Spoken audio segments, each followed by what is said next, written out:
আসসালামু আলাইকুম সবাইকে, কেমন আছেন সবাই? আশা করি ভালো আছেন। আমি আল্লাহর রহমতে অনেক ভালো আছি। আমি ওই দিন প্রেস ক্লাবের সামনে হিরো আলমকে নিয়ে একটা বার্তা দিয়েছি যে আমি হিরো আলমকে বিয়ে করতে চাই, আমি তার 5 নাম্বার বউ হতে চাই।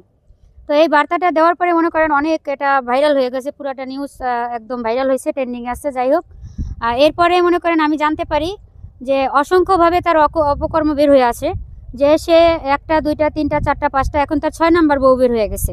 অলরেডি একজন প্রেগনেন্ট আছে, সে নাকি তাকে ছইও নাই ধরেও নাই, তাহলে সে একটু জড়াই ধরছে, এই জন্য তো সে প্রেগনেন্ট হয়ে গেছে। তো এখন আমি আমার এই কথা থেকে আমি মনে করেন এতটা দুশ্চরিত্রের মানুষকে আমি বিয়ে করব না, বা এতটা দুশ্চরিত্রের ছেলেকে আমি হিরো আলমকে আমি আমার হাজবেন্ড বানাবো না, বা তার হিরো আলমকে আমি বিয়ে করব না। তার জন্য আজকেই আমার এই মিডিয়া ভাইদেরকে ডাকা, যে আমি আমার কথা থেকে আমি এগুলো আমি লিভ নিছি।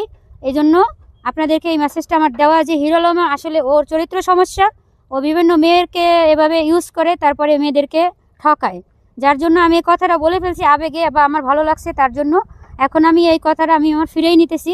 এই জন্য আমি আপনাদেরকে ডাকছি। আর হিরো আলমকে আমি কখনোই বিয়ে করবো না, তার আমি বউ হব না। কারণ যার চরিত্রে এত সমস্যা থাকে, তার কিভাবে আমি বউ হব?